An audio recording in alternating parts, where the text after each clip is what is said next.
యొక్క భజన కార్యక్రమంలో పాల్గొన్నటువంటి యొక్క సరస్వతి మిత్రులకు ధన్యవాదాలు. సామర్ల గారు, శ్రీమతి గారికి, వారి కుటుంబ సభ్యులందరికీ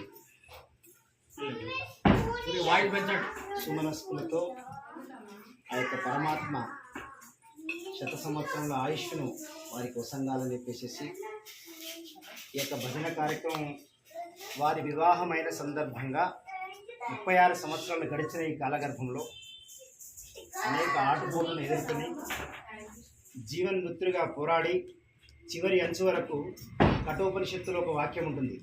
కఠోపనిషత్తు అంటే మరణముతో మాట్లాడడం. ఆ మరణముతో మాట్లాడి బయటికి వచ్చినటువంటి వాళ్ళే చిరంజీవులు.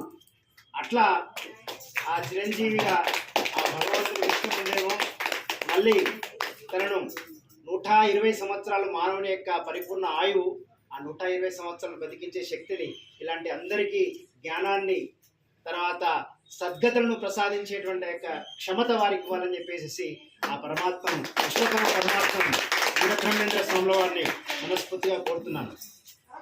మానవ జీవితము ఒక సాధన, నిత్య సాధన. ఈ సాధనాక్రమములో నిరంతరము తన జీవితాన్ని భగవంతునికి దగ్గరగా ఎవరైతే ఉంటారో వారికి మోక్ష ప్రాప్తి లభిస్తుంది. కలియుగములో కేవలము నామస్మరణ, భగవన్నామస్మరణ ఎలా అయితే ఉంటుందో మన యొక్క జీవితము అలా సుగమం కావడానికి, సార్థకత కావడానికి ఒక అవకాశం ఉంటుంది. కాబట్టి ఈ కలియుగములో భగవన్నామస్మరణ, నామస్మరణ మోక్షం అని చెప్పేసి పెద్దలు చెప్పడం కారణంగా ఈ యొక్క భజన కార్యక్రమం సరస్వతి పుత్రులైన మనందరం ఈ సమాజంలో కొంతమందికే తులసి మొక్కలుగా పుట్టేటువంటి అవకాశం లభ్యమవుతుంది. ఆ తులసి మొక్కలు మనముగా భగవంతుడు ఎంచుకున్నందుకు ఆ రుక్మిణికి సత్యభామ తులాభారము చేస్తున్న సందర్భంలో తన యొక్క యావదాస్తిని, బంగారాన్ని ఎన్నో తీసుకొని వచ్చి స్వామివారికి వేస్తే స్వామివారు ఎంతకు తులతూగడం లేదు, బ్యాలెన్స్ కావడం లేదు. కానీ ఆ రుక్మిణి తీసుకొచ్చినటువంటి యొక్క తులసి ఆ యొక్క పత్రముతోని వేయగానే వెంటనే స్వామివారు లేచినటువంటి గుర్తాంతం. కాబట్టి ఎంత నిష్ఠ, ఎంత తపస్సు, ఎంత ఆత్మశుద్ధి ఉంటుందో భగవంతునికి మనకంత దరిచేరి ఉండి మన కష్టాలను తొలగించేటువంటి యొక్క అవకాశం లభిస్తుంది. మానవ జీవితము 4 ఆశ్రమాలుగా పేర్కొనడం జరిగింది. బ్రహ్మచర్యము, తర్వాత గృహస్థాశ్రమం, తర్వాత వానప్రస్థాశ్రమము, తర్వాత సన్యాసాశ్రమం. ఈ సన్యాసాశ్రమంలో అంటే వానప్రస్థంలో అడుగు పెట్టారు. కానీ ఎప్పటి నుండో ఒక విషయం పట్ల ఏదో యాదృచ్ఛికంగా ఇక్కడ భజన కార్యక్రమం పెట్టాం, నేను వచ్చి మాట్లాడుతున్నాను, నేను వచ్చి భజన చెప్తున్నాము, అది ఎవరో కల్పిస్తే వచ్చి అందులో చేరడం అనేటువంటిది ఒక పద్ధతి అయితే దాని మీద సాధన చేయడం, అధ్యయనం చేయడము ఎన్ని జన్మల సుకృతం ఉంటేనే దొరకదని. అంటే భగవంతుని గురించి అధ్యయనం చేయడము, అధ్యయనం చేసిన దాన్ని ఇతరులకు బోధించడము, అంటే బోధ గురువుల చెంత చేరి భవాని జాడలు తెలుపమంటే, కలియుగములో బోధ గురువుల చెంత చేరి భవాని జాడలు తెలుపమంటే బాధ గురువుల చెంత చేర్చి బాధలాపాలు చేసి రమ్మ. బోధ గురువులు బాధ గురువులు ఉంటారు, కానీ మనకి ఇక్కడ ఒక బోధ గురువు దొరికాడు మనల్ని ఇహపర మోక్షం వైపు నడిపించేటువంటిది. వ్యక్తిని ఒక ముఖస్థుతి కాదు. అంటే నాకు ఒక చిన్నప్పటి నుంచి ఒక కోరిక ఉంటుండేది, ఏదైనా ఒక మంచి గురువు దొరకాలి. నా గురువు చెప్పారు ఏంటంటే ఎవరో ఒకరు మనకు శ్రేయోభిలాషి అయినటువంటి హితైషుడు అయినటువంటి ఒక మిత్రుడు ఉండాలని చెప్పారు. అంటే జీవిత పరమార్థం చెప్పారు వారు. మనల్ని మేలు కోరేటువంటి ఒక మిత్రుడు అర్ధరాత్రి ద్వారం కొడితే, వెన్ను తట్టితే, వారి ఇంట్లో గొల్లెము కొట్టేస్తే నేనున్నానని చెప్పేటువంటి ఒక మిత్రుడు భరోసా మనకు ఉండాలని చెప్పి నా గురువు గారు చెప్పారు. అదేవిధంగా మన గురించి, మనకు జ్ఞానాన్ని, ఒక మంచి పదమును ఇచ్చేటువంటి యొక్క ముక్తి మార్గాన్ని ఇచ్చేటువంటి ఒక గురువు కూడా మనకు ఒకరు ఉండాలని చెప్తారు.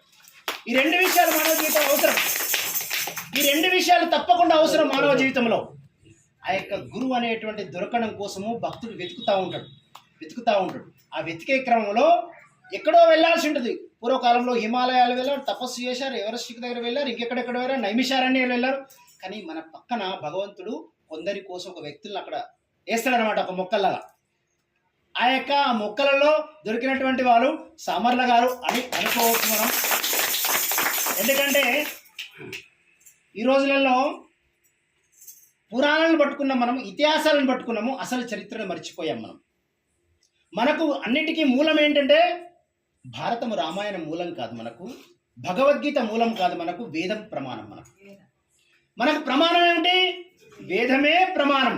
కాబట్టి వేదాధ్యయనం చేసినటువంటి ఒక వ్యక్తుల ద్వారా వస్తే కొంచెం ఏమైందంటే సహవాసం యొక్క మంచి, సహవాస దోషం ఉంటుంది, సహవాసం యొక్క మంచి మనకు లభ్యం కావడానికి ఒక అవకాశం భగవంతుడు ఏర్పరిచినటువంటి యొక్క ఈ స్థానాన్ని మనం అందరం వారి కుండ, వారి కూరాడు పదిలంగా ఉండాలని చెప్పేసి మరొక్కసారి ప్రార్థిస్తూ, అదేవిధంగా ఈరోజు నాకు మహానుభావుడు ఎన్టీ రామారావు గారు ఒకసారి గుర్తొచ్చారు.